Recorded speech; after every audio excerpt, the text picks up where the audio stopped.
Queria começar falando assim, se é possível entender quando que começa a nossa relação com a vida financeira, com dinheiro, com prosperidade. Existe isso, assim, olha, até os 5 anos a gente não consegue discernir o que a gente está fazendo ainda, mas, sei lá, a partir dos 10, isso já pode gerar algum trauma ou pode gerar uma cabeça de sucesso que você vai ser uma pessoa que você vai lidar bem com dinheiro lá na frente. É possível analisar isso? Na verdade, a nossa relação com o dinheiro, ela não é uma relação com o dinheiro. Ela é relação com os afetos que circundam o dinheiro. Então, na verdade, não existe um período específico. A partir do momento que você entra na vida, você já começa a lidar com questões como amor, pertencimento, poder e escassez. E isso vai dizer a respeito da sua relação com o dinheiro. Dinheiro é uma inscrição psíquica, ela não é uma inscrição monetária. Não existe um momento em que a criança começa a lidar com o dinheiro, com a prosperidade. Não, isso não é assim que funciona. A gente lida com afetos que estão ligados ao dinheiro. E esses afetos vão determinar a nossa relação com o dinheiro. Então a questão é assim, será que isso influencia? Não, não é será. Você está sendo formado a partir do seu contato com alguns sentimentos e esses sentimentos vão moldar a sua relação futura com o dinheiro ou com a escassez. Isso é certeza. Isso é um fato. A gente consegue dar um exemplo do que pode atrapalhar essa nossa relação de dinheiro desde o início? Assim, o que os familiares podem fazer? Que tipo de experiência eles podem gerar ali que pode causar que já trauma, pode né? interferir? Então vamos lá. Como que isso acontece? A criança ela não experimenta teoria.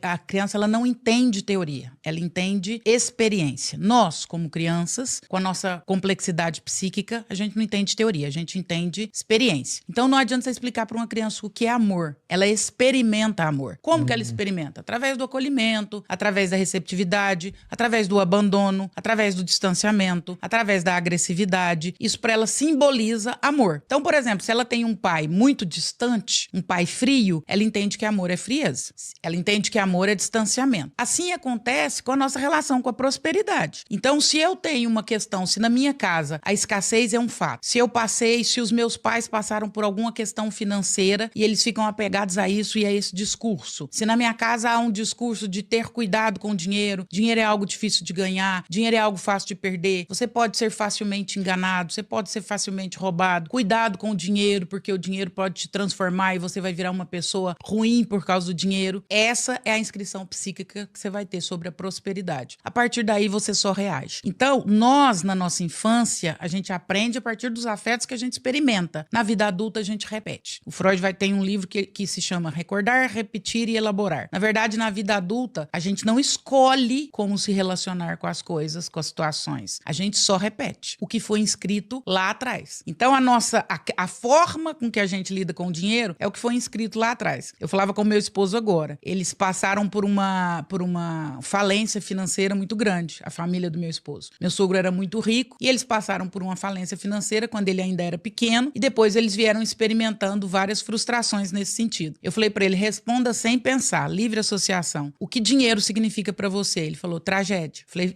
pergunta pro menino Jorge, para aquela criança, o que dinheiro representa para você? Ele disse, tragédia. Eu falei, como que você lida com o dinheiro hoje? Com medo de perder o tempo todo, com medo de ser enganado o tempo todo, com medo de ser passado para trás, com medo de uma falência, porque lá atrás era isso que significava. Uma pessoa tinha uma vida financeira estável, o pai passa por um engano, o pai vai para falência e a partir dali eles começam a experimentar várias frustrações com o dinheiro. Como que ele lida com o dinheiro hoje? Algo perigoso, algo que pode ser tirado de mim, algo que eu tenho medo. Então a forma com que você lida com a sua vida financeira é exatamente a forma com o ambiente com que você foi formado. Se você vive num ambiente de escassez lá na sua infância, você pode vir a acreditar que dinheiro é algo difícil, é algo complexo, é algo que eu vou ter muita dificuldade de adquirir. Então, são todas inscrições psíquicas, não monetárias. A criança não experimenta dinheiro a partir de conceito.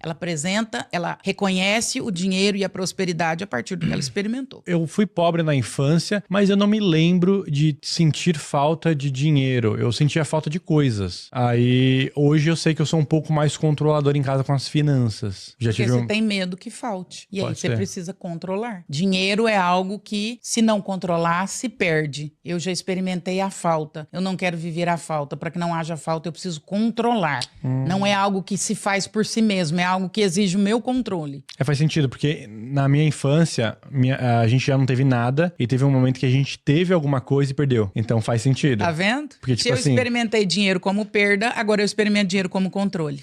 Perda fala sobre controle, então eu preciso controlar para não perder de novo.